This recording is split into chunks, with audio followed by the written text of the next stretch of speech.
Good morning and welcome to the China Gallery. This morning we are looking at Chinese chariot fittings from the 3rd century BC. Now chariots came into being in around 2000 BC. However, chariots didn't come to China until around 1200 BC.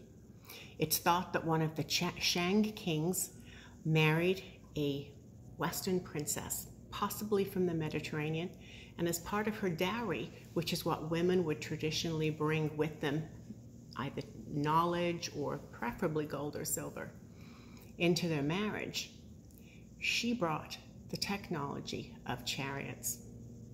Now you can't just give someone a chariot and say, look, there's a chariot, go and make them. A great deal of skill goes into creating chariots and maintaining them. There's a massive infrastructure behind them. There are horses, grooms, saddle makers, leather workers, people who work with different kinds of metal, blacksmiths. You also have to have a chariot master. And your chariot master has to be pretty clever, because not only does he have to have innovation and thinking about new ways to make chariots faster, better, lighter, safer. He also has to have spies in other countries.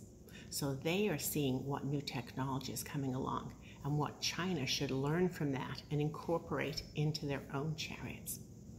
Now, having a chariot was an absolute tidal wave of innovation when it came to China. It allowed armies to be faster, more flexible, and accurate. It gave them greater speed on the battlefield. Now, a chariot is basically a horse with a harness and a box behind it on wheels. Generally, there are two men in a chariot. One is the chariot rider or master, who is holding the reins, making sure the horse goes in the right way. And the other one would be an archer or a swordsman, or possibly both. So he doesn't have to worry about attacking other people while he is trying to keep the horses going in the right direction. When we think about chariots, have a little look at what we're looking at now. We are looking at pieces of bronze, and these come from a chariot. However, as we look at them, they don't really look like a bit or part of a strap, or there's a bow-like structure that goes around the chariot rider's waist that looks a little bit like a bow, and both ends of the harness are attached to it. We don't really see those. This looks quite different, doesn't it? Well, there are two types of chariots: chariots for the living and chariots for the dead. Now, it's our job this morning to see if we can discover which kind of chariot this is. Now let's look. There's another thing that's right in the center of our picture, and it's a chariot bell. Why do you think a chariot would have a bell? Yes, so you can hear it coming. So these bells would be put at either side of the chariot, of the box. So as it moved, it would make a sound. So very clearly, this was a chariot that was made for the living.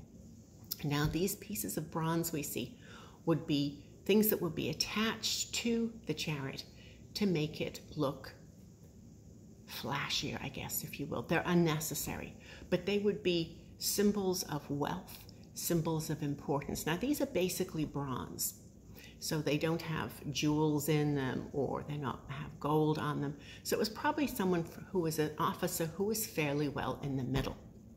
Now, bells were also important in chariot warfare, because bells were used not just to warn people that were coming, they would be used for strategy.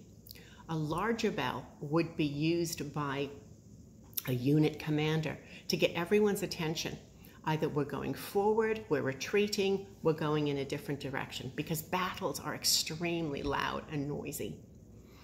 Then commanders would have a very different type, a very large bell that would be banged, and this is to get everyone's attention on the battlefield for different directions. So we know by the size of this bell, it's one that would be used for a regular chariot, not someone who was necessarily in charge. The second type of chariot that we talked about, they're chariots for the dead. Like in Egyptian tombs, they're much more simple. They're not as extravagant or over the top as a chariot would be for the living. So they make very simple representations. Well, I hope you enjoyed learning a little bit about Chinese chariots today, and we are now going to move on into the China Gallery and listen to Taranay.